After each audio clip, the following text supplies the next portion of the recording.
Find yourself a booth, order up a cold one. This is the Spring Bar.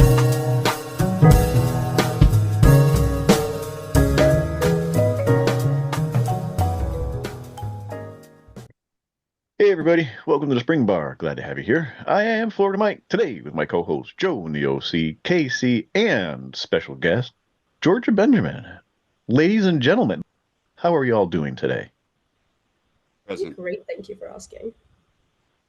Thank you for being here with us. Casey, glad to have you back. Hey.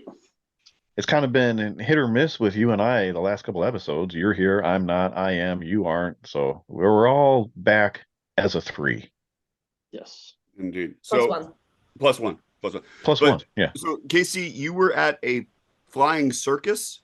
Yes. Yes. You were at a flying circus. So okay, we got to one of the talk through last- the flying circus just a little bit. Participating or observing? No, I did last time. That cost They $200. strapped him to but, the it wings. was He's like one of sweet. those people that are up there. Stop. That's amazing. So it's one of the last flying circuses in America, and they do the genuine stunts that they would have performed in the 20s and 30s. You know, we've got wing walkers, all this other great stuff, and it's genuine biplanes. And the wife decided that, you know what, she's been we've been together for almost 8 years now. You'd think that she would know, especially given my side hustle, that danger is something that I kind of enjoy. She's like, you know what, screw it, I'll pay $200 without telling him to have him go up in one of the planes. And I'm like fired up. They put the parachute on me. I'm like, brother, I already know that if I fall out of this biatch, I'm hitting the ground hard. So you can keep the parachute. But so we're up there. We do a couple of barrel rolls. The pilot looks back at me and gives me a thumbs up. He's not really sure if I'm about to lose my lunch. And I look at him, I'm like, send it. And we just do some like ignorant, no holds bar aerobatic stuff. Didn't throw up. In a But thoroughly biplane. enjoyed it. Yeah, dude, it was cool. Like, I'm talking going straight up, 90 degrees, stall out, do a bunch of flips coming down to earth. Jeez. Was it a vintage biplane or was it a recreation? Yes. They have, I believe, 4 U.S. Army trainers that were used in World War II. The sheepskin wrapped wings. Oh my Yes. God. So cool. Wow. That was well worth. So this is the second time we went to the show. We were just passing by and we're just like, screw it, let's go. And I'm hoping to turn it into a recruiting event. I already spoke to their president. So I'm gonna go get with some local recruiters, and maybe do the color guard out there, bring out some trucks, have the kids look at That's modern fantastic soldiers idea. versus vintage stuff. And the cool thing is, this is Army Air Corps, so none of this soft Air Force stuff. Interesting. That's cool, man. Terrifying. Like terrifying. How long have you been jumping or being strapped to planes for? How long? Yeah. Poof. About 15 minutes. 6 years. Oh, you talking about with the no. But yes, enjoying doing dumb stuff by the graces of the Army, 6 years. Okay. That's impressive. Terrifying, but impressive. We regularly get to hear about him getting blown up by something, so it's fun. It's nice. Yeah. The watch choice is always key for such endeavors. It's great because every time he blows up a phone, he's got to start a new Instagram account. Yeah, it sucks. Yeah, so I definitely try to not do that anymore. Yeah. Make it easy for the rest of us, please. Yeah. All right, so new watches. We're kind of dry this week. Nothing. Casey's got some stuff. George has Well, got some stuff. I'd like to go. Can I go first so that mine doesn't get completely shot to pieces? Because hers is far better. Okay. Okay. Did you hear that what he just said? He liked this collab. Well, all right. We'll get into it. I didn't notice, but you match it to your shirt, which is good. I actually did not intend that, but I'm really happy about it. I'm really happy about We're it. gonna talk about it. All right. So what she has Let me is get started. something similar to this, but not as well. This isn't as cool. But yeah, this is the Edinburgh swatch. I think it's their Destinations collection. My dad's from Edinburgh, so when we were there, I was kind of like, I want to take something back to remember this place. And we went to the Swatch store. They wanted like $150 for this piece of crap. So I was like, no, I'm not doing that. And then I find it on eBay for $100. I get it in my hands. I'm like, damn it, this is definitely not worth $100. It creaks, it squeaks. I mean, those are my It's really full only of two complaints. character. Oh my God, it's Character so and charm. loud. It is so freaking loud. And I already described it to Joe as it sounds like a high school wall clock. If you're in an exam. Yeah, exactly. Like God, and you next morning I wake up, I'm hungover as hell, and it's just beating my eardrums with its ticking. That's awesome. But yeah, Okay, so it's a now, destination series. So there's other cities, or yeah. okay, There's New York. There's probably something for like Germany. I don't know what that would be. You know, but I'll never buy another one. But interesting. now, if I had a shot at what our guest has, I probably would do that. All right, what is it? All right. I Lay have it on the us. 50 Fathoms Swatch Collab, the Indian Ocean edition. And I got up at 7 a.m. in the morning and waited in line in New York to go and get it. And Was that the specific model you wanted? no, I really Okay. wanted Atlantic. But I made watch friends, and it was fine. The guy two in front of me and his son waited for equal amounts of time, and they got the very last one. And I was mildly Oh, wow. sad about it, but I was like, I wish you all the best with your new watch, and I'm very happy for you. So because they were good people, I was very happy for them, but I still find it very fun. That's awesome. And it's a little gaudy. It's wears very large on the wrist, but 42, right? it's 42. It's massive. And I have pretty baby wrists, but I'll show you roughly what it looks like on. I just need to know what sort of strap I should change it to. Like, I'm open to suggestions. I'm not a fan of this like stripe situation, but So they're drilled lugs, right? So you can just pop those out. Are they Yeah, I can spring pop them out. bars? Do you know? Yeah. I think Oh, there's so a it's screw on the edge, so they're not it's- spring bars. These guys. huh. Also, they're was gonna ask, screwed in because- bars. Yeah, Swatch has their proprietary That's interesting. thing. yeah. These ones don't, which is I can't know if I can quite show you, Good. but this doesn't. It has little screws on the side, which Interesting. just makes it very Okay. chunky. Yeah. Well, I How mean, is it's the Indian how's the Ocean. NATO? I know. Like, how does it feel compared to other Is it stiff? aftermarket NATOs? It's weighty enough. It's weightier than the Moonswatch collabs. I have a bunch of those too, which I know you're also not going to be a fan of, but I think they're fun. I don't go out of my way. I will never pay aftermarket on them. If I happen to walk past a Swatch store and they have something I like, I'll go and get it. But it's fun to wear. I often wear this like with another watch, and I'll wear one on each hand. So one can be a conversation starter and one can be something more elegant. So I think it's. But it does carry more weight than the Moonswatch, because that was one of the Yes, things it we were definitely curious does. about. Okay. It definitely carries more weight. It feels more like a real watch, which is great. The Moonswatch just feel like a fun little So play around thing. one of Joe's negative points about that watch is the bezel. So how does that look as a two-piece bezel in plastic, quote unquote? Is it okay? Is it poorly made? Okay. It's okay. I don't know if you can quite see the new like the numbers on it, but it doesn't look the best quality, which I'm kind of surprised about, because I feel like Swatch has the ability to make this a very, very high quality piece. So I don't know if they've gone for the more like, this is authentic, this is a vintage inspired, or they've just decided to misprint slightly, but Yeah. it has character. See, You know adds what? character. There I you go. appreciate somebody who can see the best in a shitty situation. I do have an Oh, excellent man. story about this though. So I waited in line, like I mentioned. I got up at like 7 a.m. I went up to 57th Street in New York, and I was in the line for so long. The store opened at 11, but by the time we got in, it wasn't until 12:30. And I befriended the other collectors around me, the enthusiasts around me, who were all actual genuine buyers versus resellers, which I was very happy about. Mhm. That's And good. the guy in front of me, I was so early. I was like, do you mind just holding this spot and I'll just go and get us coffee? Like, what would you like? I'll go and get us coffee. And he was like, let me give you money. I was like, no, it's fine. I'll go and get coffee. I come back, we become friends, and he offers me 2 tickets for free to the Women's US Open Final. And he's like, Oh, wow. you got me coffee, I'll just give you these tickets instead. He's like, we have 2 extras. And I'm like, are you sure? And his wife comes and joins, and his wife is so sweet.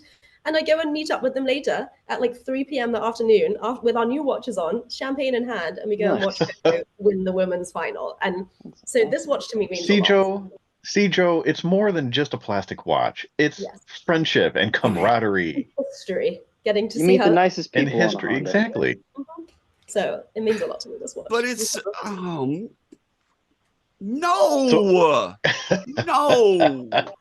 It's a plastic watch that's supposed to save the ocean. It's a recycled strap, and which we're going to change out, by the way. And in 3 years, it's going to break, and you can't. Oh. it is not going to break in 3 years. I don't think it's gonna break. It feels relatively sturdy. It feels like you could run a car over it and it would still be fine. It is Okay, chunky. let's do it. Yeah, honestly, Bet. Do it. Part 2, episode 49.5. Yeah, All right. So as a whole, it's a Dude. good watch. It's such I a like good it. looking watch too, though. Yeah. I like it. I- I'm happy. I- I'm happy. I it's in like my it. collection. I'm behind it. You For guys sure. are all, I like this the is yellow so- one, this whichever is so the yellow wrong. one is. It's just wrong. Everything is wrong. You're all wrong. Everything. I haven't seen one in person yet, but I'm hoping it's better than the Speedmaster. Their speed I swatch, think it whatever. is. You I do? think it is. Yeah, I do. Okay, I think so it's there's the weight that goes with it, but the finishing is about the same, right? Yeah. the finishing is the same.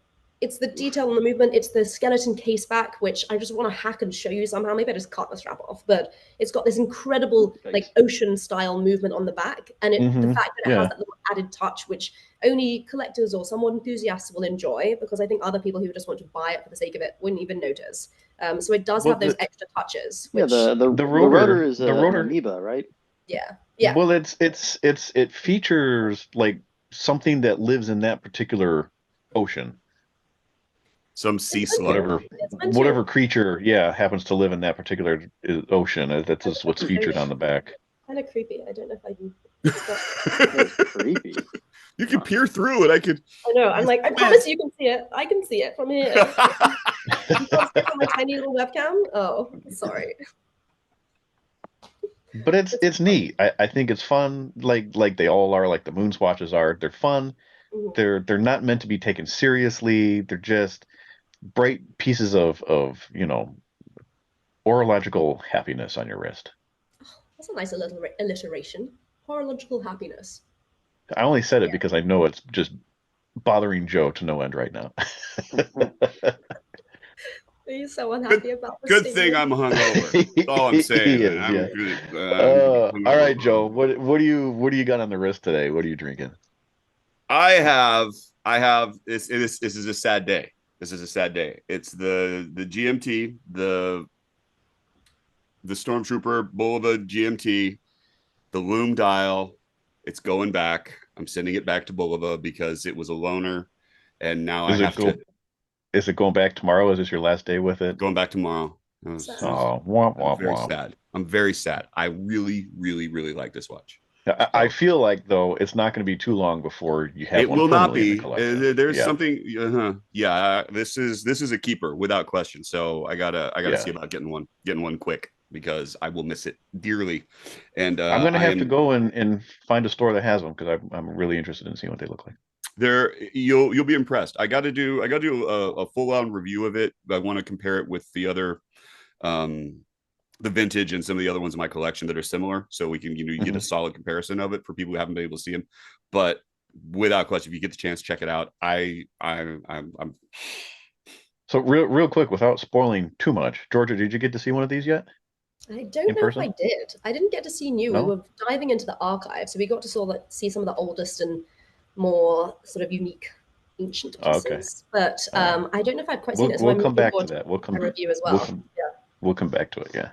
okay. All right. What you got in the glass? What did you say you were drinking? I'm drinking Bourbon? bourbon. I'm drowning my sorrows. your Swatch collab sorrows. Hair of the dog, my Swatch sorrows, my There you go. It's gonna be a day. Anyway, God.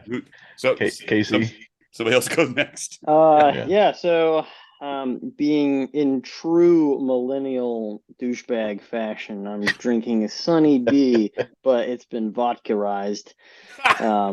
It tastes effing terrible. And then on the wrist, my beloved Tudor Submariner.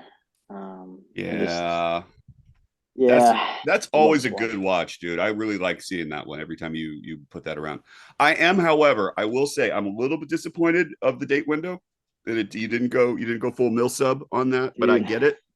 Yeah. Well, for the ones that I wanted, it would have been like 14,000. Yeah. Oh yeah, it's way wasn't more. happening. It's way more. Yeah. Yeah, and I at least this understand. one comes with the sapphire crystal and the unidirectional bezel. No, So, no, I get exactly why you bought it, and I agree. It's one hell of a watch. I'm really impressed. yeah, Right. the dive extension is on par with the Sunny D. Terrible. Continuing counterclockwise, at least on my screen. Georgia, what do you got on the wrist? So today, I'm going to put it on in a bit. I'm wearing this wonderful Dior vintage Bulova piece, which is manual wind and it's just so special. I got it recently on an eBay find after seeing it in the archive, and I had to get my hands on it. I didn't even know they had this incredible collab for in the 60s and 70s, and Yeah. some of the pieces are There's so many of them too. so many, like an infinite Yeah. amount. And There is. some of them are crazy expensive because they're solid gold and solid white gold, but this Mhm. one's just a plated number and it's very fun. But that one looks really good. That looks in real good It is. condition. It's in great condition. It's Yeah. a little tricky to get on. The clasp is a little fiddly. I might have to go and get it fixed somehow. It requires maybe like 5 minutes of effort to get it on. But for now, I'm just going to show it how pretty it is. So it's a good one. It's a neat design around Yeah. the outside of the case. There were Yeah. some really stunning designs that they did. There's also Yeah. all those plastic ones too. They had that Yeah. like this late 60s. Like the cuff, Instant yeah. click. Yeah, really colorful dials, colorful cases. Yeah, some really fun ones. Yeah. And then are you drinking anything special? I'm drinking matcha to go with the green theme. I'm keeping it very PC Okay. today. I'm not going too extravagant on the alcohol front because I had plenty last night. So today we're just going to keep it green and drink some That's fair. healthy matcha. Healthy. That's fair. Healthy. Ish. All right, I'll bring up the rear. What do you I got? am wearing, Georgia's very familiar with this watch. I'm wearing my 1966 Bulova wrist alarm. It's amazing. So while it was in Georgia's possession, I was looking through some stuff and came across this watch actually is supposed to be on a small coffin link bracelet. And I just happen to have a small coffin link bracelet. And I put it on here and I haven't stopped wearing it since. It's such a good look on this bracelet. I love it. It looks really great on that bracelet. It's fantastic. The coffin link. Coffin link, yeah. Yeah, It looked so really good on that yellow leather that you had it on. I like that. That was pretty neat too, but I love it on this bracelet. It just fits so well. It makes me so And happy. I'm drinking faux whiskey, cinnamon whiskey, fireball whiskey. So it's not Sipping real on Fireball. manly. Sipping on Fireball. Yeah. Sipping on Fireball. I don't know if I've ever met anyone who sips on Fireball, and I'm honored to be in your company because of that. Well, it's by lack of choice. This is the only alcohol I have in house right now. So it was this or nothing. I feel like I could break into something. I do have a little bar behind me. I feel like we could break into something if needed. So I could join it. We'll see how this episode goes. You never know. We've got It's time. very early on. Very early on. So Joe, what do we got on tap today? Well, today we are discussing Georgia. She's a collector and an enthusiast that we met up with when Mike was out visiting. And so it's through the Neighborhood Watch Club in Los Angeles. And then she mentioned offhand that she was going to be going to New York. And so we kind of hooked her up with TJ and some of the guys at the museum as well. So she got the chance to go and visit that. So we thought it'd be kind of a nice little bit to have her come on and discuss recent travels and what the hell it is that she actually does. So well, what's interesting too is Casey has been up to the museum as well. So I'm kind of interested to get both takes as to, what you guys liked and didn't like, or what you noticed individually. And so I think it'll be kind of cool to hear your two stories of being up in the Empire State Building in the museum. So let's begin with Miss Benjamin. And who are you and what do you do? Who is I you? work in tech. I actually have a boring answer. I work in tech. I work for a large tech company. I do a lot of product design. I'm very analytical on that side of things. But I also love nostalgia. I love collecting. I love one-off pieces that people don't have. And I think my foray into watch collecting started probably 8 years ago when I bought my first vintage Cartier piece. And I've kind of been a magpie ever since to find special pieces that tell a story, that have some history that I can then dive in and learn about. So for me, it's less about I really need to get this holy grail piece. It's more what can I find that is going to sort of spark joy or have some romanticism about the story, or what is the origin story? Like, who's owned this before I've got it? And like now You it's are you my are the Marie Kondo of watches. Is that I what am. must bring joy? That's fascinating. So Yeah. what let's talk for a minute about what is in your collection, because I know it rotates a little bit. So what are you, because of Well, your current favorite. hold on. Let's back up a little bit. Why watches? What got you interested in watches? Because there's when you get into the world of vintage things and things with history and story, there's so much that you can go to. Mhm. What drew your eye to watches? That's actually a very good. So it's a very good question, and it's kind of a mixture between the fact that I was a mathlete and I'm like a massive nerd at school. So it's that mathematical sort of analytical side of the time element that I Mm. love, as well as I'm a trained designer. So it's the combination of those like two sides of my brain and the two things that I appreciate that really combine so perfectly in watches. And I think growing up, my dad had one watch, my mum had one watch, and they were so proud of these pieces that they had. They bought them years ago. They wore them every single day, and to me it was like, oh, they have, it's almost like a status symbol for them. It was something that they coveted, that they were so proud of, and I was like, I would kind of like that. I would like something that is special just for me. So when I saw the Cartier Santos, which was the first one I bought, I said, like, that is something that's special to me, that I want to, that is going to make me so happy. And learning more about the movement, learning more about the different nuances in the Cartier design, it sort of opened a world just from sort of the Cartier realm into Rolex, into Bulova, into Omega, into so many different sort of entrances into watch collecting. So I think it's that combination between design and like mathematical timekeeping and movements and whatnot that really pulled me into watch collecting more so than vintage Porsches. You know, I don't have the space for those, so I I'm mean, gonna it's an stick to watches interesting for now. take though, because like the Santos as a watch, as a historical piece, as all of the things that is, like when you think Cartier, the Santos, at least in our world, the Santos is a really important watch in the collector space. But most other people, they're immediately going for a tank. They're going for a variety of others. And so I think it's into like what specifically drew you to the Santos. Yeah, it's a Is good question. that a designer thing? It's a little bit of a design thing. It was always so. The Santos was the first time I noticed it had a sapphire cabochon, and I obviously most of the Cartiers have sapphire, some have ruby, and it's a part of the Cartier design. But it was something that really drew me to the Santos. The fact that it's two tone. So I have I have it with me right here. It's I was about to obviously ask. I'd like to see it. Okay. it's a standard on Nice. two tone with the gold Very screws. I think the sort of the symmetry of design in this, the combination of metals, like I have the Galbi, the slightly curved case. I think it covered so many different elements in terms of design and wearability. And the tank is stunning. Like, I'm yet to add one to my collection, but the tank Louis Cartier Extra Plat is on my shopping list. And to me that's a dress watch. It's a watch that's more formal. This Santos to me is an everyday bracelet. You can wear it to obviously but you can wear it as part of every single outfit, and it's always going to add that bit of poise and elegance regardless of what environment you're in. So I think that was sort of my attraction to it. And I found it for a steal. I bought it before Cartier bought it back into their main collection, so no one really wanted them at the time. I got it for like $1,700 or something ridiculous, and now they don't go for Wow. like minimum is like $3,500, and I just like look at it and laugh sometimes, being like, Yeah, on my wish list is a Santos with the moon phase, oh, and I those saw one the other suckers day. are so expensive. Oh yeah? I saw one the other day in the Real and Madison Avenue in New York, and Oh, nice. it was I didn't really know how to feel about it, because to me it's like a very simple, it's like a pure watch, and then I saw this incredible extra like facets on the face almost, and Yeah. I'll have to send you a photo of it, but it's beautiful, and I'd never seen it before, so I didn't even know it existed. Yeah, I have this thing where I want a moon phase, and I had recently gotten one stolen from me, but not really stolen from me. It's a complicated story. Okay, I was like, story time. I don't know if we're diving into this today. Purchase gone bad. Yeah. Dirty eBay sellers who didn't get the price they wanted. Part 12 or 13 at this point in time.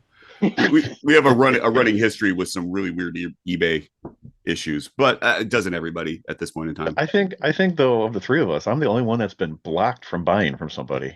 That's Stop. true. That's true. Wait, That's true. can we have a brief story time on that, Dirtbag. please?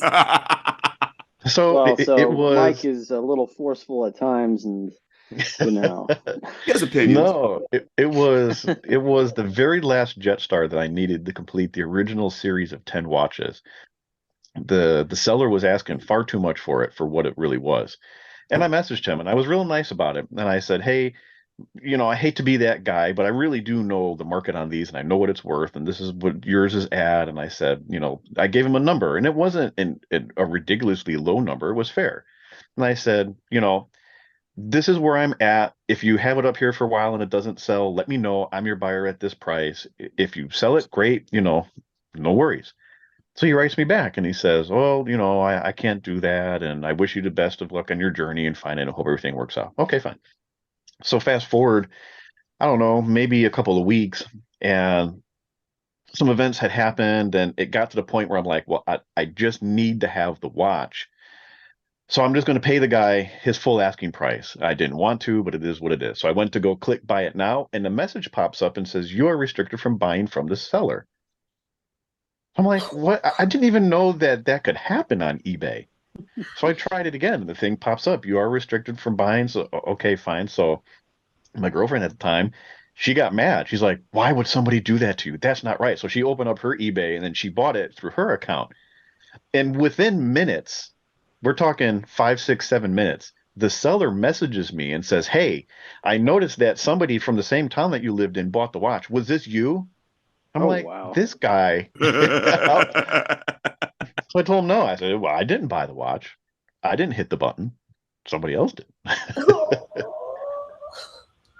So yeah, I've been blocked from buying from that particular seller. And anytime anybody, because he does come up with some Bulovas from time to time and some decent stuff. And people will send us listings like, hey, have you seen this? Should I buy this? Is this a good price? And if it's from him, I'm telling him, do not give him your money. Not only That's is Mike been insane. blackballed, but he's blackballing as well. It's really nice. Yeah, Two-way street. exactly. I He didn't do know who he ask, was messing.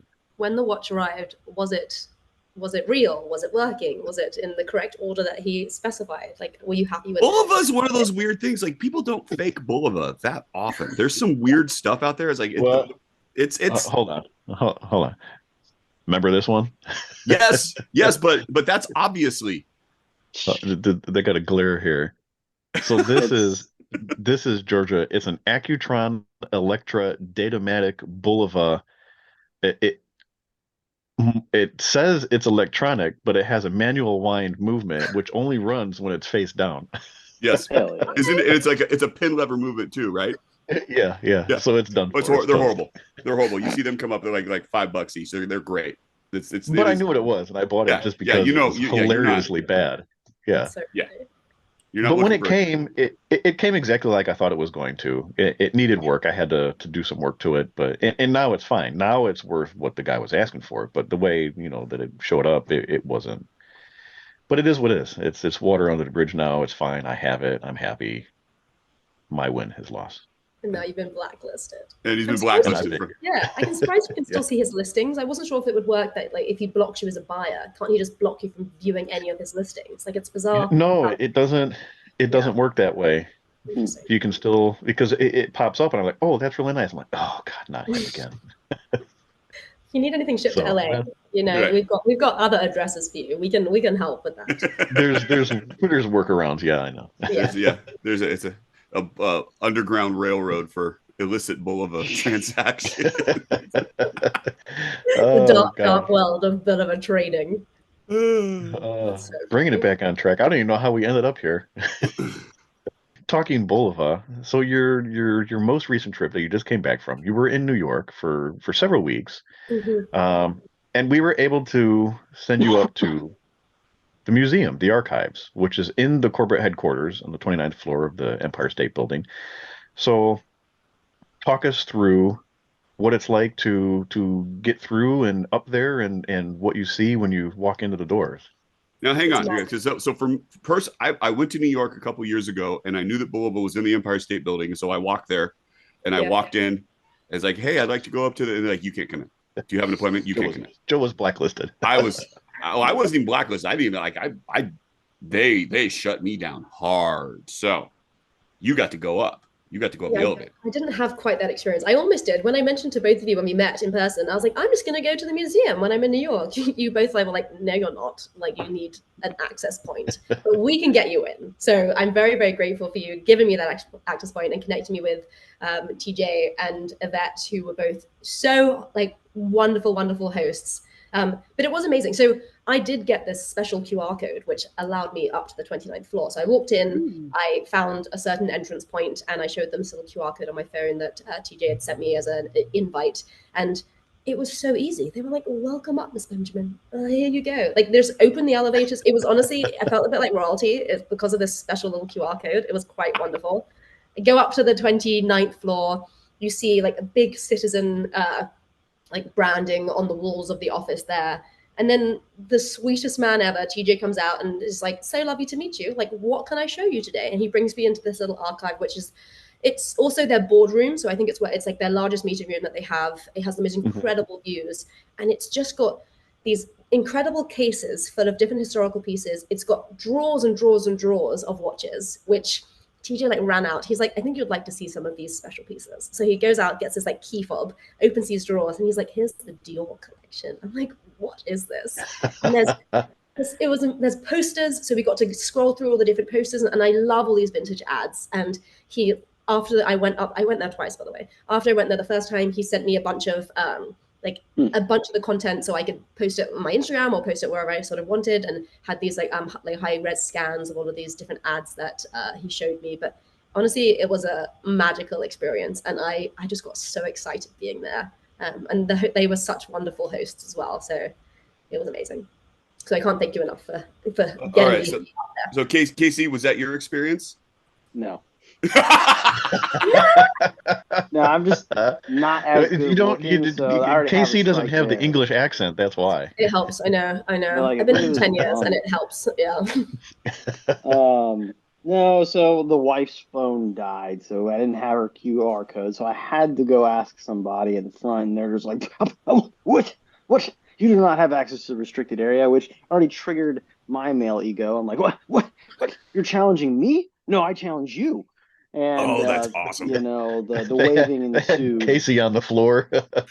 Yeah. Oh my gosh. They got all uppity about it. I'm like, God dang, it's not like you're guarding national security, you know. It's anyway. So after we kind of duked it out, they're like, fine, I guess you can come in.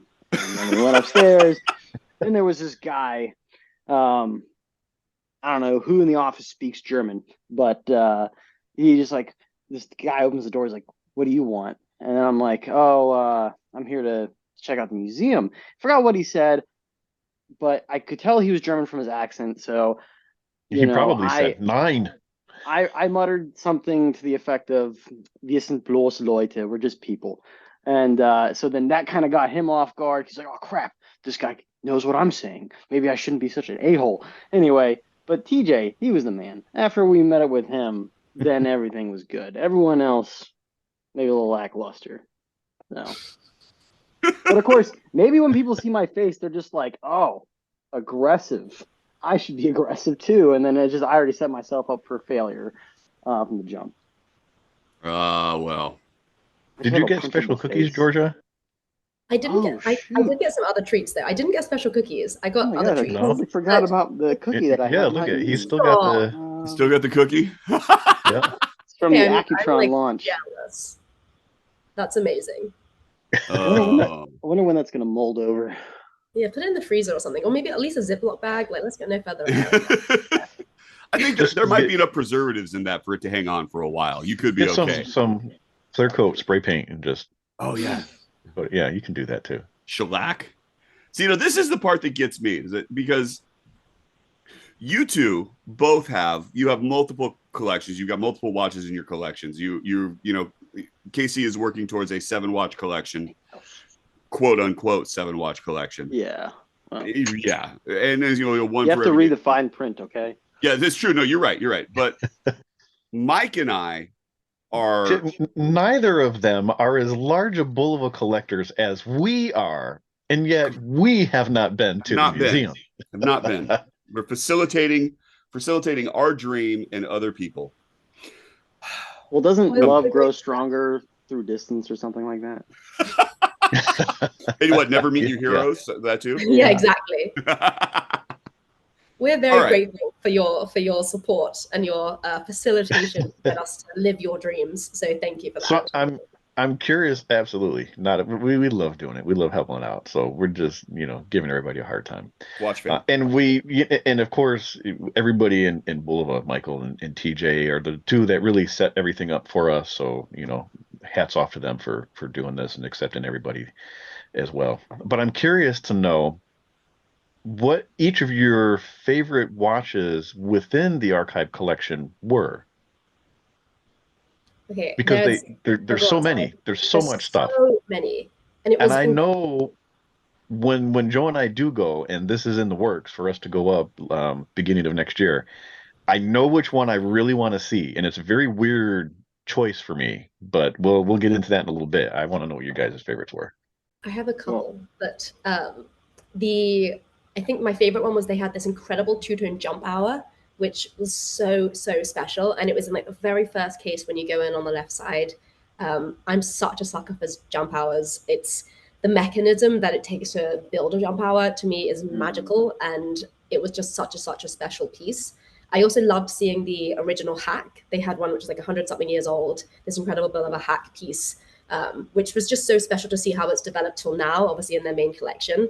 But the Dior pieces were just showstoppers. And TJ opened this drawer full of a million of them, and he was like, "Would you like to just try them all on?" So it was honestly magical, and he wasn't even phased by it. I could have put like some on my wrist, some in my pocket. He wouldn't even really noticed. I didn't. I promise, TJ. But yeah, I think the Dior was the showstopper for me. But that jump hour, if I could find one, it was so special. That was my most standout piece for sure. They're out there. They're few and far between, but they always fetch high dollars. Those They do. ones. Yeah, Yeah. I can imagine. Yeah, but it was wonderful. Yeah.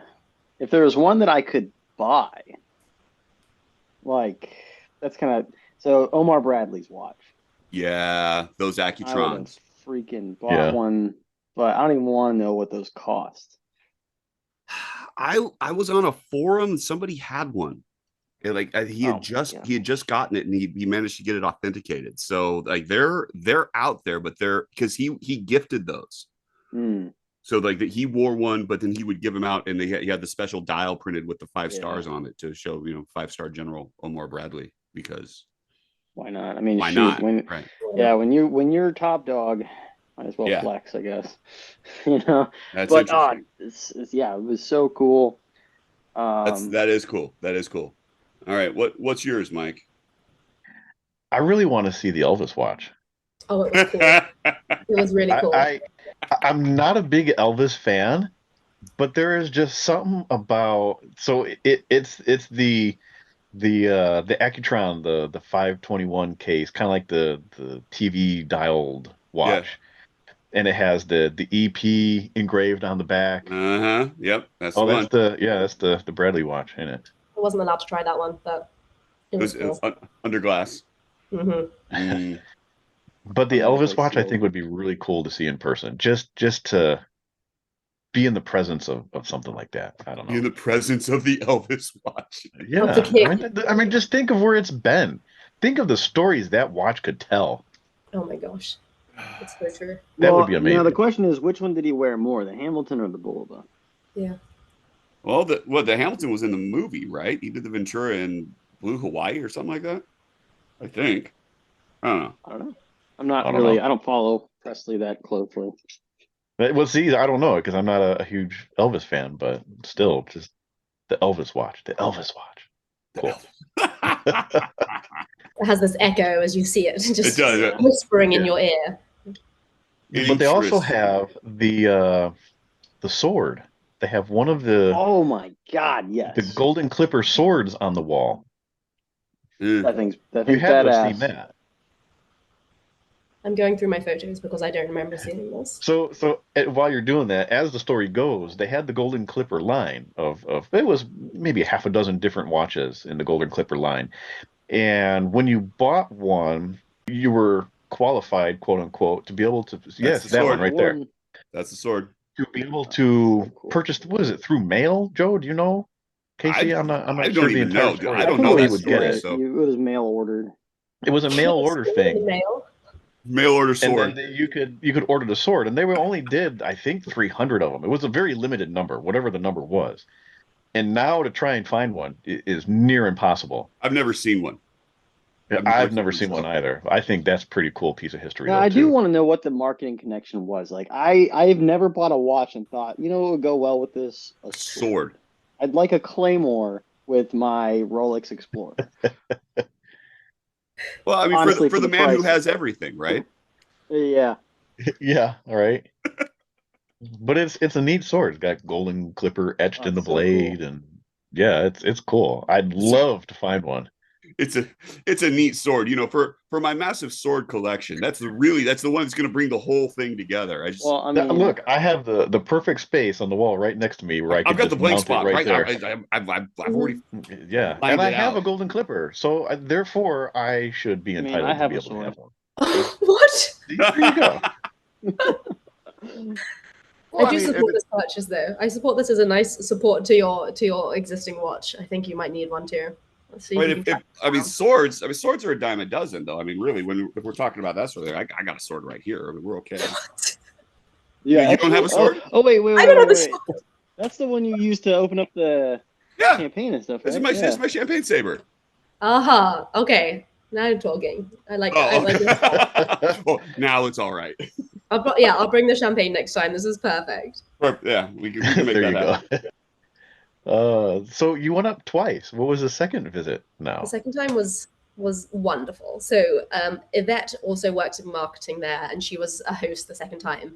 And not only did she take me and my friend for espresso martinis, a flight of espresso martinis in the Starbucks Reserve in the Empire State, which was lovely, and just took us out, which was wonderful. We also went to the VIP floor on the top of the Empire State Building, which is floor 102, and the plebs, the regular humans, get to go to 86. But with a Bulova host, you get to go up to 102 onto this VIP floor, and it was magical. And so that was the second time they went up, being like, "Oh, sorry, we didn't get time." And TJ was so kind. The first time I went up, he was like, "Do you have time to go to the top of the Empire State?" I was like, "I didn't realize that this was part of this bonus tour." And he's like, "Come back again, bring a friend, and then we'll make sure that you go up next time." So they really went out of their way to go and make sure that I had like a lovely time, and it was so special of them. So That's VIP floor is fantastic. where it's at. Wow. Casey, did you get up to floor 102? No, I don't think so. See, But, it's all the accent. That's what it is. Yeah, accent. Honestly, I can get away with murder. It's so good. Yeah, So, so Joe- Joe, punchable. Joe, we need to take notes. As soon as we walk off the elevator, we get cheerio, top of the morning to Right. you. Good. Mhm. Wow. And then Yeah, sets no. us up. You can do that, and I'll disavow that. I don't know who this person is. No, we're not just try associated. your like hardest for a rough Scottish accent. Yeah, He's gonna be like, I don't know who this is. He didn't have a QR code. he didn't know. I don't know who that's. He snuck out Yeah. with He scanned my phone. This is a duplicate QR me. code. Yeah. Oh goodness. So prior to you going there, you had told me, you said, I don't own any Bulovas. So I sent you a couple out just so you didn't feel out of place. But you came back with the Bulova bug and you bought the Dior that you have. Now, is this going to be your only one, or is there more in the future for you? There's definitely more in the future, and it was very, very kind of you to send me those two to wear. And I showed them off to TJ as soon as I got there, and he was very, very excited to see the wrist alarm. We wondered over how fantastic the wiggly hand is, and which is just such a fun little design addition. And he was very happy that I was dressed on theme for the day. But it's definitely kicked off a bug. It's gave me a different appreciation for seeing all the different watches in person too. Like hearing you two, when we first met, hearing you two talk about it and talk about how passionate you are about the brand, about the nuances in design, I was like, it piqued my interest. And then seeing more and more in person, they were just incredible, all the different design differences and all the different, like the history that the brand has that I was unaware of. And I think they need to shout it from the rooftops about the history of Bulova and do more of a marketing push from it, because I think it would gain so much more popularity, especially in the US market. So Absolutely. I did have a chat with them about this, but still, I don't know if I can sway their marketing efforts. But if they need me as a consultant, I'm happy to do that for them. But You're available. Look at that. Yeah. I'm available. I can be paid in specifically Jump Hour and Dior Bulova collab watches. But it's, And I keep saying this, but like that is, Bulova is as cliche American as a Chevrolet pickup truck, Yeah. right? And they could absolutely use that. You get all the diehard mullet wearing rednecks out and be like, hell yeah, brother, I own a Bulova too. Hey, look, I don't work in marketing, but that's what I think people who do marketing would do. I don't know if that's my speciality in terms of niche marketing, but I could lean in. I could try and appeal towards the redneck mallet wearing Americans, but we'll try. I'll have to tone down the accent somehow, I think. But I was going to say that is your demographic. I think so. I think they'll appreciate Nailed it. Perfect. They even had they had the original American Girl watch there, which they obviously brought back into the collection, and it recently went viral on TikTok a couple months ago, and is now impossible to get your hands on it. But they had the original piece there, which was under glass again. I didn't get to touch it, but it's so beautiful. And their more modern replica version, their plated version, which is far more affordable, is such an incredible piece. So they do have this audience, but it's a matter of really promoting it. And I just want them to do more. And I know it requires a ton of money and a ton of effort. And perhaps they are focusing on other brands right now. Obviously Citizen, they're pushing massively. Right. So it might not be at the forefront of what they want. But, they've got 4 people here who would be willing to help them with that. What's interesting, and going back, Bulovas are so price point accessible. And for that price point, the amount of history that you get in these watches is amazing. It's amazing. And the multitude of pieces and directions and avenues you can go within the back catalog of the collections. I mean, there's something for everybody. You didn't know the Dior collections even existed, and now you're just bitten by that completely, which is cool because there's something for everyone. But what they're gearing up for the 150th anniversary, which is coming in 2025. And we just talked with Michael, was it last episode, Joe? Yeah, I think last week. Last week, yeah, actually. And they're at the point now where a lot of these pieces are starting to get into development. They're getting into first samples right now for everything that's going to come out late 24 into 25. Yeah. And in previous conversations that we've had, I know that they want to explore some of the Art Deco period type stuff, whether it be through Sinatra lines, things like that. But they want to start bringing back some of this Art Deco stuff. Like the American Girl was fantastic. I mean, those things I think are sold out for them. You can find some in the stores, but I think they're gone. Limited edition, right? I think so. It was a limited edition, yeah. Yeah, TJ said they were completely sold out now. Yeah. And then that was fantastic. And Joe and I have said for a long time they really need to focus on a lot more of the ladies' pieces from that era, the 20s, 30s, 40s, 50s. That stuff will do fantastic. What was the piece? No, I don't want to derail us completely here, but Marvelous Miss Maisel. I took a photo. That was the American Girl. What was it? No, it wasn't. It wasn't. No. It was a cocktail watch. She might have worn the American Girl too. American Girl was the chess thing. The what? The American Girl K. Yeah, the Queen's Gambit. That's the Queen's Gambit. Thank you. Queen's Gambit. Yeah, but that's the limited edition watch they just did. Yeah. Did you say the chess thing? Yeah, I was with you. It was a limited. It was a series. Yeah. Oh, dude. Yeah. Yeah, the Queen's Gambit was. Here's the American Girl behind. It's a blurry, sorry, but. That's the Queen's Gambit watch. Yeah. Dang, I don't know which one I like better. They're the one with diamonds. They're good. They're good. Like I bought my wife a Miss Liberty. I was just going to say you should go get that. or we'll put a picture up. We'll drop a picture in. But like next time you go to a watch meet with Georgia there, you got to show her that one. I think she would die for that one. They're really good. I would love to. I've seen pictures of it in person. That watch is fantastic. Really good. I love that one. It's really good. Yeah. Well, Yeah. so my concern with them bringing this stuff back, though, is I've seen their Sinatra line, and I think they're too big. They Like are. I these agree. classic square watches, like this is a Bulova President, which is really blown Mm. out from the lighting right now. Yeah. It's a small watch. So maybe not bringing it back in like the 23 millimeter, like blow it up a little bit to like 30-ish. But once you get a square watch that's way too big, it kind of ruins the elegance of the square case. Well, I mean, that's the thing, though. So you can talk about the Santos, you can talk about the Cartier. JLC and the Reverso has the same thing because that original size Dude, today would be considered right. The modern original ones would be Reversos are considered way like too a big. woman's watch, but the modern ones to me are just way too big. Yeah. Like And like, my tank is the size of a postage stamp. Like Oh. it's awesome. It is That diminutive. bracelet. Oh, my Oh heart. yeah, right, Oh. right. It's stunning. It's not original Cartier though. It's Still, No, it's Strapco and a but file. you could have got away with that, dude. Come on. Dude, I didn't know it was 17 millimeters when I ordered an 18 millimeter, so I sat there with a file. Stop. He did. Yeah. He did.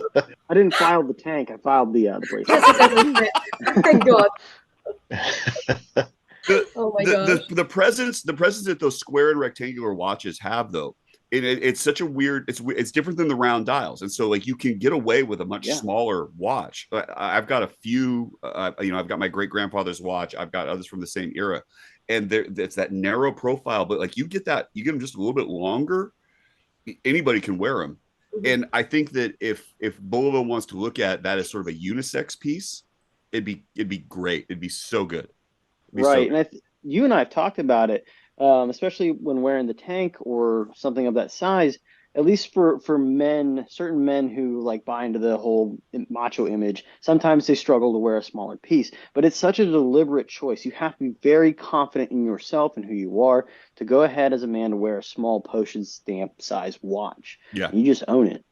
Get that Muhammad Ali style. Right. You're definitely not going to tell Muhammad Ali that he looks soft. Yeah.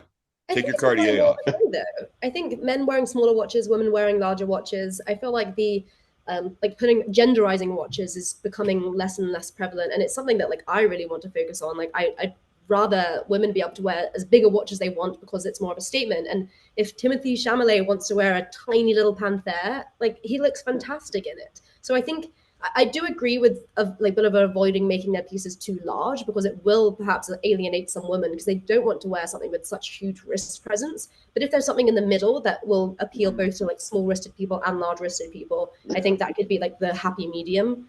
But we'll have to see, I guess. The small wristed versus the large wristed.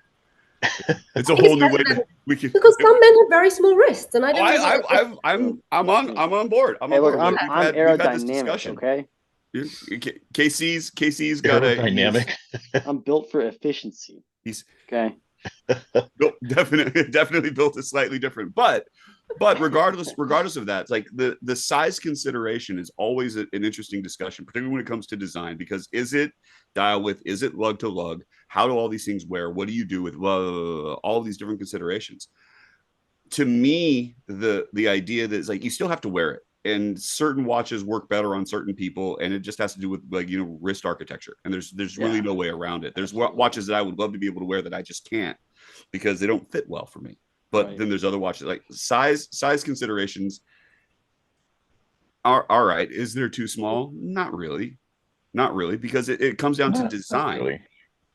I mean, look at some of the watches that you and I have that we share. I mean, that Caravel Diver is like 28 millimeters, if that. I mean, it might be smaller than that. But you can read it from the Lady across the Oval room. super compressor, even the one that I sent you, Georgia, the rectangular shape, the what is that? The Academy Awards ZZ. Yeah. Ooh. Is that the one Dave put together for you? Yes, that one. Nice. Which is fantastically sized. So Joe and I, our wrist sizes are very similar, which are larger than what you and KC are. You guys are probably similar to one another. And so it wears a little. No. I'm saying I would take it as a compliment that you and I could share watches. So see, look at that. It's a good thing. But what I'm getting I've at got an is, idea of what she has too, dude. You'd be in good shape. You can share. I'm a good sharer. what I'm getting at is it wears a little smaller on my wrist, but I love it because it just brings back that era of elegance and class. And to Mhm. have a smaller watch on a larger wrist, it's less about the watch size and more about the details and where it came from. Yeah. Yeah, It's the tell time. Like that's a child's watch. it is. Literally is a child's watch, and I love wearing that thing. Yeah. It's fantastic. Yeah, Those are it's great. fantastic watches. Yeah. Yeah. I think your Cartier, Casey. I think your Cartier is probably my favorite Which, by the watch way? that you got. Yes, Yeah, dude. Dude. Delta. Oh, All right, we're about I to love it. dive off into a tangent. I need one of those, but I do have the original record for the. You have the record. Yeah. I have the clock. Oh my gosh. I want that clock so badly. It's so They're- gorgeous, It's especially in that really color. cool. It's so Ugh. cool. The- Dude, it's I Hold on, stuck see if the tell time on that mesh. Forgot who on Instagram I stole this from. Yeah, The tell time, my exposure is all jacked the hell up. But yeah, on the mesh, the way to yeah. go. It's great on the mesh. on the mesh. That looks fantastic. Yeah. It's a great color. It's good. Everything about that's good. And so, like But the it's size consideration, the gendering, whatever. Go, Yeah. go. Like one of my favorite watches is technically a ladies' piece, and so who cares? It wears well. It looks good. It's a win-win as far as I'm concerned. So Yeah. let's eliminate gender in watches. Let's just go with good design. Right? Yeah. Recommend this. Mhm, Yeah. There we go. mhm. There you go. Okay. Any other tales to share? I do want to know what's the story on the swatch in the back. That's pretty sweet. The swatch is, I'll show you. It's like taller than me, and it's the best thing in the whole world. But when I moved into this apartment, For scale, how tall are you? 5'5.5". Okay. Very proud of the extra half inch. 'Cause Man, that's a big ass watch. Holy It's a big ass so watch. big, I know. Yeah. Oh my god, was You'll- it 7 I found foot? it on Etsy in Germany, brand new, which was insane. And you're going to laugh at how much I paid for it, or how little I paid for it, because right now they retail for like $6,000-ish, $8,000 Oh for similar my ones. god. I paid Hmm. $500, like Oh, $486. Nice. How much And was like- shipping? Shipping was Yeah. like Did it come in 130 the or same something. kind of plastic case an OG one would have come in? What Yes, does it the is. packaging look like? Yeah. The packaging was like, it was long and flat, but they obviously breaks up. Like you can see where the screws are, like whether Okay. it does Yeah. compact into more like a skateboard size box. But it was packaged perfectly. It has like, I even have the original like instructions of how to put it together. I have Gotta- tried you to find. Save the box and papers. We all know it's Oh. going to be more valuable with box and papers. Don't worry, I have all my box and papers as much as they take up so much more room than the watches itself, but Right. I've got them all stashed. I know. They take So, up so much space. I a have cupboard this- of I just- boxes. I just took this picture. This is a Bulova precisionist wall clock that I have hanging on my wall right now. I have thought about making some sort of a strap to put in Oh, you there so got it to. looks like the should. swatch behind you. You Yeah. You have I to. don't know. Oh my god, that'd be so funny. I don't know what I would make it out of, but Beach I towel. would love to make a strap for it. A beach towel. A beach towel. Yeah. Hey, Georgia, if you ever decide to part with it, hit me up. Okay, I'll let you know. I promise. I'll help you find one if you want one. But if There. you want to find me a matching one of the actual wristwatch that I could wear, so I could have matching to it, that would be magical. There you But, go. Yeah. Yeah. Well, okay, so which I know that they're modeled off of the actual ones they sold. Which is this? It's like Yeah. an 80s.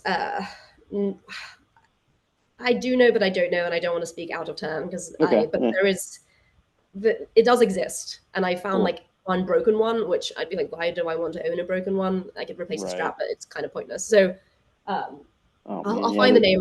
I'll send you guys like The old school ones, when those plastic straps went, they really went. And there was They no really hope went. for them.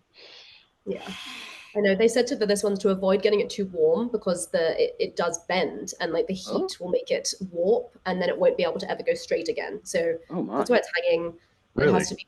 Yeah, the AC is on at all times. Like, For watch strap preservation purposes. yes. Well, out in California, White yeah, I mean, seller. you guys get crazy heat out there. Sometimes. What is it today? Is it in the 80s? Yeah, it's toasty outside today. Yeah. It's a bit It is warm. pretty good. It's a bit warm. Well, but you know, we finally hit low 80s Today and tomorrow is like 80, 81, which is like winter for us right now. You have Dude, to I put was on socks, hopeful. man. I was gonna wear. I got this pretty sweet Polizei leather jacket I bought. Super cool, vintage. I don't know if you guys ever seen those before, but the German police used to rock these. All right, fine. I love this thing. It was way too effing hot over the last couple of days to wear it. Where'd it go? Might have to send you guys a photo. Yeah, Um, let's drop a picture in. yeah, but anyway, yeah. So the heat just Okay, wasn't. everybody. Ooh, look at that. Oh, that's cool. Ooh. Yeah. But yeah, Oh, there it is. What it's Oh, it Polizei. says pull it tie on I'm not sure which region of Germany this is. This is definitely not where I grew up. Probably some gross part of Germany. I feel like if you wore this to go into the Empire State to go up to the Bulova Museum, no wonder they had a bit of an issue with you coming in in this aggressive jacket. Yeah, I do look like a douchebag, so you know, I won't fault anyone. But wait a minute. Are you telling me the comments are right? What the heck? I blocked that guy. Now I got to go unblock No, I him. mean he's spot on. I am a millennial and a douchebag, but screw him for pointing it out. But Okay. you know what? You're our millennial douchebag, so that Yeah. makes it all better. Aw, shucks, guys. Stop it. Yeah. Have some more Sunny D, kid. Uh, Oh, goodness. All right. Last calls. Last Who's got call. what? I got a last call. I Okay. got a last call, and it's good for the panel. I got a Okay. last call. Yeah, drink up. This is my oh, I know what this is. this is my last call. I know This is my what last call. This is my question. This is my question. Watches and first impressions. Right? When you are meeting someone for the first time, what does the watch say? Do you notice it? What would you notice? Does it really matter? Okay. So so we all have a mutual friend who went out on a first date, and the conversation came up. What do I wear on a first date? What watch choice do I make? Do you pair it to the outfit? Do you pair it to your company? Do you take it down a notch? Do you go over the top? So now hang on. now To add another layer, that the number of messages surrounding this decision was excessive. yeah. Excessive. That's all I'm going to say about that. So, first impressions on watches. Is there one? 100%. Ooh. 100%. Okay. Then I think picking a watch for a date for both a guy and a girl is so difficult because you don't want, for so many reasons. And I read a recent article about this in Mr. Porter about wearing the right watch on a date because it really does tell a lot. So you can't. I have so many thoughts on this. So in a nutshell, there's so many thoughts on this. This is like, you can't be too flashy. Also, I'm not going to go in there and wear a gold Rolex and a guy's going to be like intimidated by it, being like, oh, she's too bougie, or like daddy's bought her a watch or something. Like it can give a really bad impression.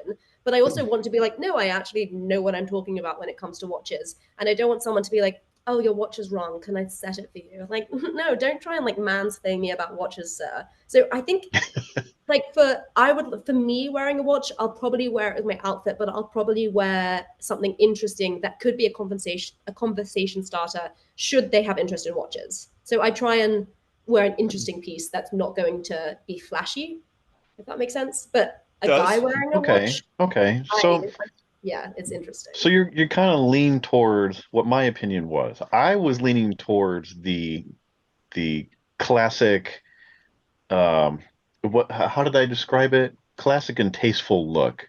Mm-hmm. And Joe was leaning more towards the new and shiny look.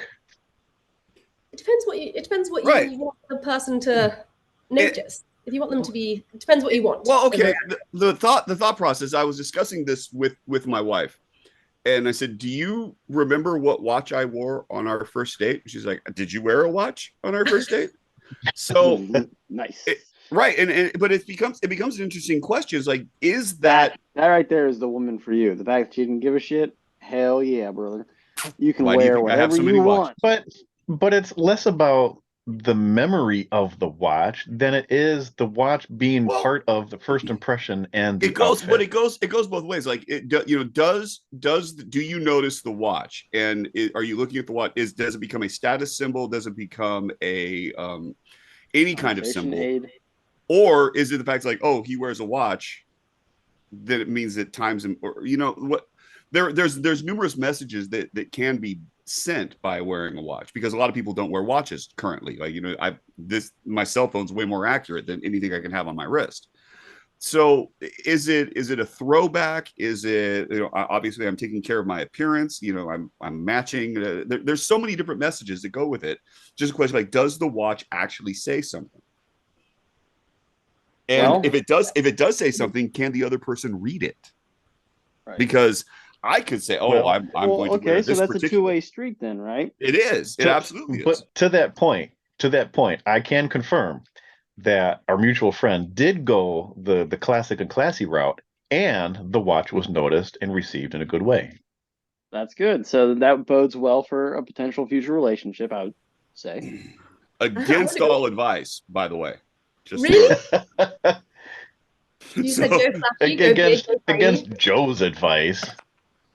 So Listen, I don't want to listen. build off. of I what think what's I'm- important here to point out is he took my advice, which turned out to be the correct advice.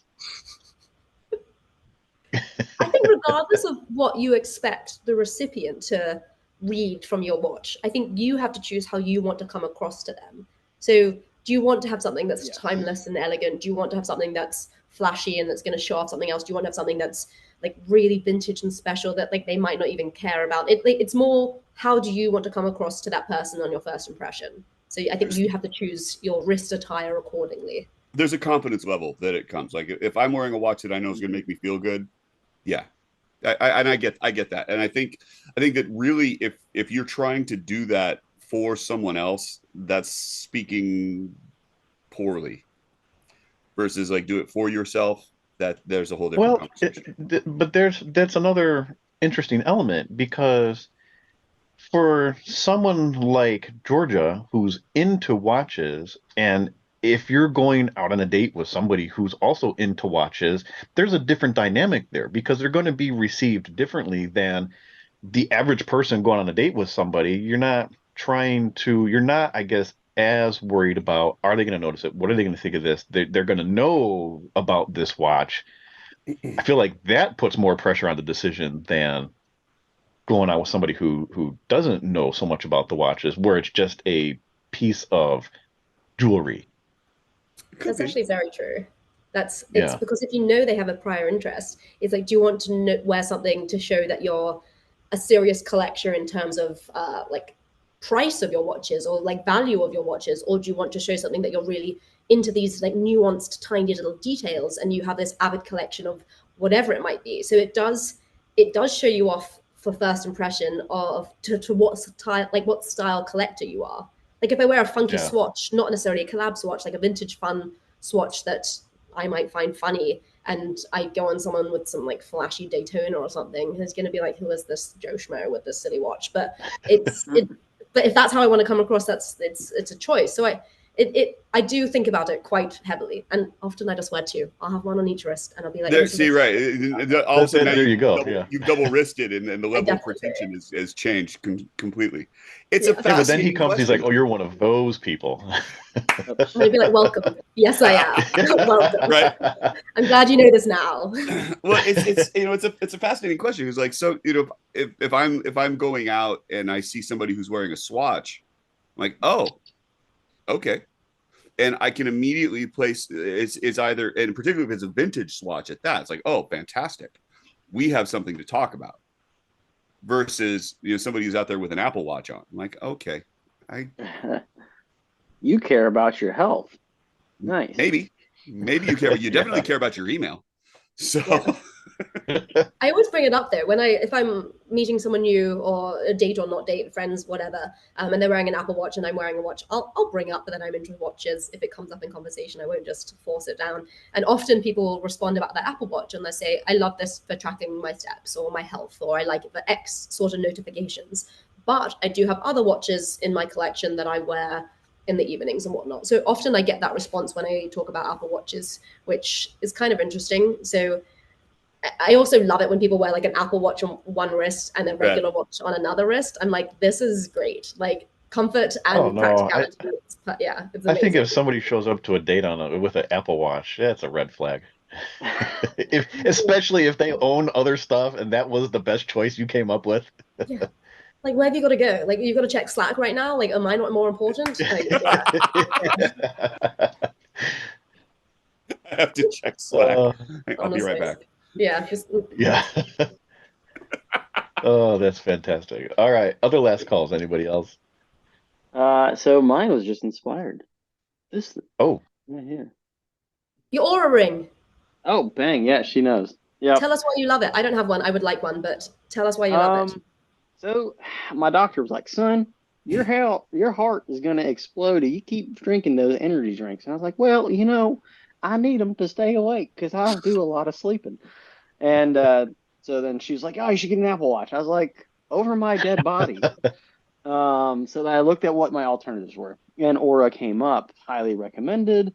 And I enjoy it because I can check what my heart rate is at a given moment. So, you know, if I'm like, oh, dude, I need to take a walk, take a lap, then come back to whatever I'm working on.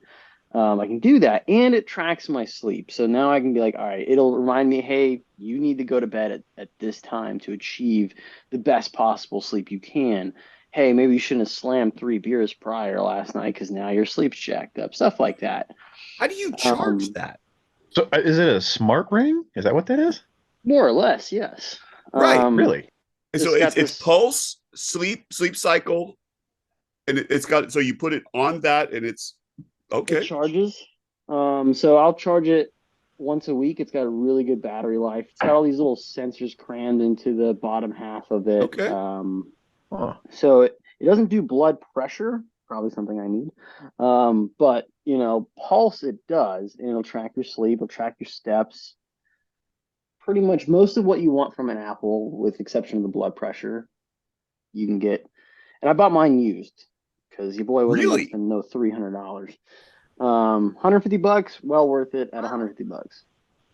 That's really good because they've got pretty pricey now. Like I'm looking at the like gold looking ones, and they're like $450-ish, and I'm like, do I need someone to tell me how I'm sleeping? Like I know how I'm sleeping. Like I don't know. Like I wake up tired. Yeah. I don't know. So I guess the decision point would be, hey, how's this affected my life? All right, interesting. I've never seen Personal question. What finger do you wear it on? The pointer, so I can be like, ha. So index finger, but on your the right side, right hand. Yeah. Right hand. Okay. I wasn't gonna do this. This is reserved for my rubber bands. Okay.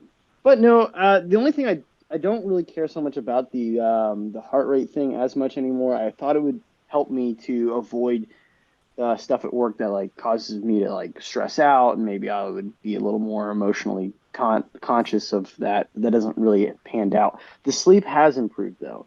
I've identified things. It's not the high-tech mood ring you thought it was going to be. No, it's not. But I wish it changed color.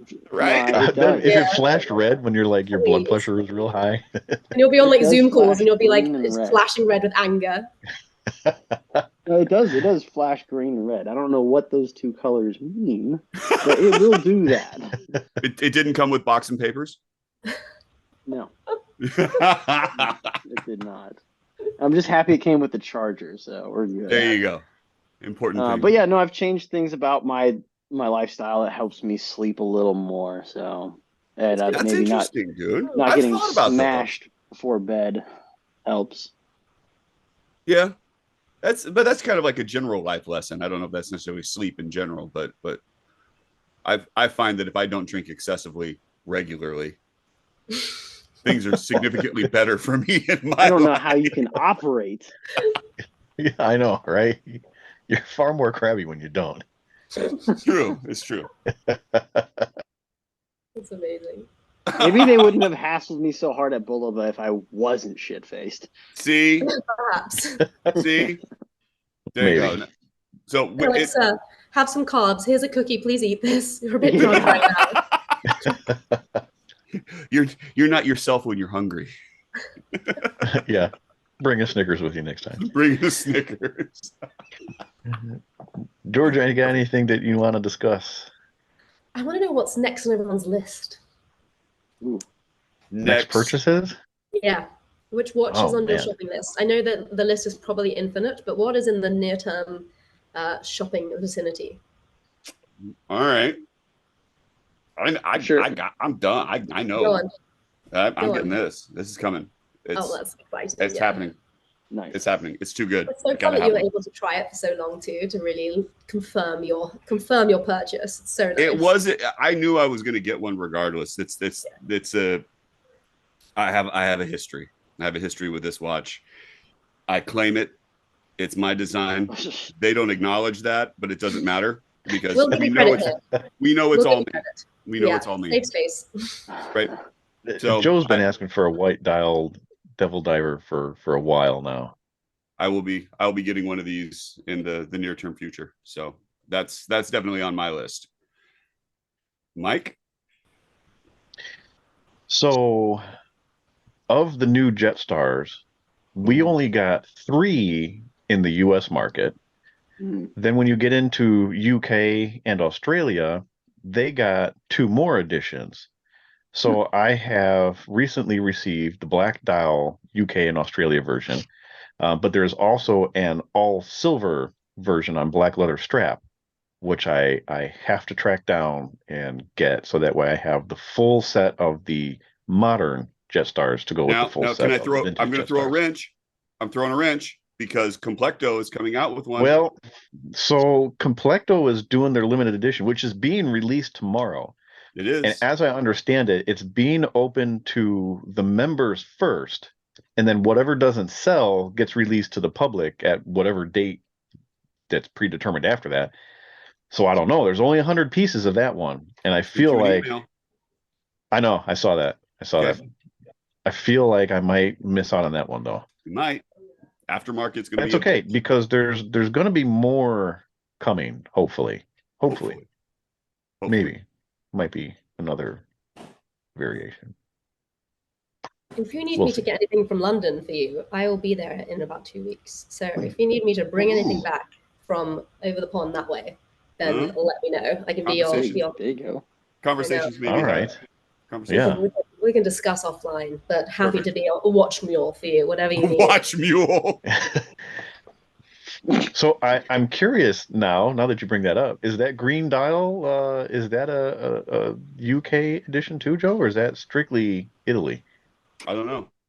I'll have to ask. I don't know. There's JC, a green what's- dial Devil Diver Yeah. that Joe's Another Behind. version of this. yeah. Interesting. Casey, what's on your list? I don't even want to talk about it, dude. Yeah, Yeah, the moon phase would have been good. I've been pining to, I really want the Explorer 2. That's what I've decided. Polar. Really? Is Yep. your GMT? Yep. But Really? after, my car got smacked on the highway and we're looking at adding a child to the family, I don't think I can justify these expenses anymore. I would say get it now before the child comes. Then you won't be able to justify anything. And besides, you're also going to want to know where you are in the 24-hour cycle because you're going to be losing sleep anyway. So it's very important. Yeah. AM or PM? This is not going to happen, unfortunately. If I didn't lose the car, I would have been fine. Wow. But we'll I'm see. sure. So I think you know what, Casey. I think that if you're diligent, I think Pagani Design has something for you that'll be just fine. thanks, but no thanks. I detest those homage watches. I'll get a Steinhardt. You'll be fine. It'll be great. Oh, do you not know, Casey? I would be okay with a Steinhardt. But they're too big. Does Casey not know? He did you not listen to last episode? I bought a Sea Stern homage to a Doxa Sub 300 Aquamarine, which he's going to swap the dial out because he wants. Which I've already got a dial coming for it. Yeah. It's the There Tiffany you go. blue See, one I too. think they make pretty good watches. Now, the reason why I don't like homage watches is because they personally piss me off because I'm looking at it going, this isn't what I really wanted. And then Not I what just I get want. mad at myself because I Yep. wasn't Well, patient. I'll tell you what. I'll tell you what. Since you weren't part of that conversation, that watch, in and of itself, is very well built. I bought it for $169, brand new from Seastern, came from China. Nice. It's got sapphire crystal. It's 316 stainless. It's a chunk of stainless. It's on a beads of rice bracelet with solid end links. It's got the Seiko NH35 movement. It's got the one-piece bezel. I mean, it has everything you would want a really Does nice it watch sound to like he's have. trying to compensate for something? Is anybody else feeling that? Just a little bit of overcompensation right there? We're but- listing off the specs like from memory, just throwing that out That's there. impressive. Not- That's an impressive retention of details there. Yeah, watch Idiot Savant. Uh-huh. Yeah. Yeah. But that watch makes me understand or appreciate maybe that I would love the Doxa Sub 300T. Yeah. Because So, if the 300 is anything like that or better, which it's going to be, that's a good watch. That's a good watch. and when are you getting one? I don't have an extra $2,000 laying around right now. You know this. Give it time. Give it time. All right, Yeah, see- Georgia, what's on the list?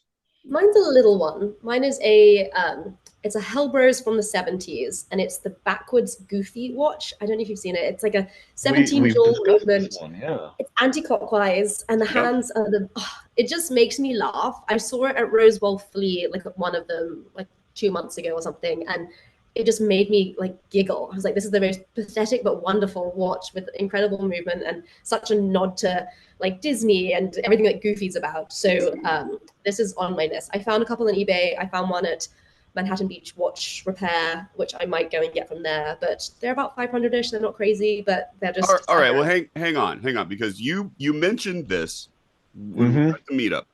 Yes. Mike and I went immediately the next day, I believe, to the Yeah. swap meet that's across the street from my house. Yeah. And we saw there, how many? No, there was more than that. There were- I think it was at least three. Victor, right? Victor, who works there, he owns the Manhattan Beach Watch Repair. No, not there. No, this is a swap meet with Yeah. random, strange, bizarre. strange people. There was two, I think. Was there three? I don't remember. I There were remember more seeing than two that. for sure. There were more but than that, but they were there's variations because there's quartz as well. They Yeah. were the But Loris. you want quartz the versions. Hellbros version. I want the Hellbros because they do a Loris version, which is like less Right. than 200. It's like a Yeah. cheaper version. It's fine, but I want the original Hellbros version with the 17 jewel movement, and it's it's just. Did you see Okay. any of those ones there, or was it more the Loris? I will keep an eye out. No, it was just the quartz versions of the ones Okay. that we saw. They were awful. This is also the same swap meet that had what was it? Sapphire crystal stickers on the Rolex that It we was were the seeing. Rolex Submariners that were very keen to point out with sticker that they had sapphire crystals. Yeah. Okay. Stickers Yes. on nice. Fantastic. You could watch that movement tick. It was Mhm. fantastic. Oh, I love that. We love They that. were Real. They were great. Yeah. That's- Well, I mean, in fairness, the ultra rare dead seconds Submariner. Submariner. Yes. Oh yeah. You may yeah. not know they have made those, but they did. Yeah. And price upon request. Hey, those Oh. oyster quartzes go for quite a bit. They do. I know. They actually Yeah. do, though. I'm surprised. Yeah, because obviously they don't make them anymore, which is great. But I'm surprised how much they actually go for. I've seen a couple in What person. the They're deadbeat really impressive. Rolexes? Yeah, the oyster. I've seen the oyster quartz like day date version, which Uh-huh. is like Mhm. yeah, With the Amazing. integrated bracelet. yeah, They're good. They're Yeah. really good. the pricey. Yeah, very. But man, they're Yeah. neat. It's a big hunk of watch too. Mhm. I'm a fan. I'm a fan. Yeah. Yep. Well, All right. here we are. Another That's episode done. This was so fun. See? Well, we're glad. We're glad you enjoyed it. Glad you came on. We like having your perspective and for having hearing me. about the museum from both you and Casey, because we never really had an in-depth conversation with Casey either. So to hear you guys' stories from there is pretty cool. Yeah, I can't wait for you guys to go and visit. It's going to be amazing. You said that hopefully the new year. That's the hope. So yeah, so hopefully Swirlies. everything works out and we get to finally get up there and hang out with everybody up there. So Exactly. because it's been a long time coming. We've been told to go up there for a while now. So I'll roll out the red carpet for you finally. Someday. Yeah. Well, I don't know. We might not get up to the top because we don't Bring Casey with you. Maybe then he'll be fine. Yeah, he'll come for the second time. I feel like I'll hit we're the gym, really get my Krav Maga going. Yeah. Bring that leather jacket too. Yeah, that's a good one. That'll help. Well, Mike, how do we get in touch? What's going on? So this evening, Joe, Casey, Georgia, and myself, we all make up the Spring Bar Podcast. You can find us on Instagram at the Spring Bar Podcast. You can email us, thespringbarpodcast@gmail.com. On a personal level, I am 120 clicks, all spelled out, one long word, 120 clicks. Joe? I am Watch Taylor Youth, EUPH, all one word, KC. I am time.hack1636. I almost forgot that. Thank God it's on the screen. And then our special guest, Georgia, what is your Instagram and how can people get in touch with you for any consulting and marketing message that they might need in the near future? This is true. Feel free to DM me at Georgia Benj and I'll get back to you on Instagram. Easiest way. Perfect. Or, seeing as Georgia and I have the best first watch impression dating advice, you can reach out to us individually and we'll give you the best advice we can possibly get. We're happy to help. We're happy to advise. Yeah. Whatever fronts you need. Yeah. It's been a little bit since KC's asked for a picture to people tag us in that people never tag us in. So what's our picture of the week going to be? Oh, shoot. First date watches. Let me see your best square watch. Right. Best And square don't even watch. post There you it if it's over 35. All right, that's disgusting, bro. I'm on it. Perfect. Brief Perfect. accepted. So, All right. Well, on that note, till next time when people don't tag us in anything that we ever ask for, cheers. Auf Wiedersehen. Tschüss.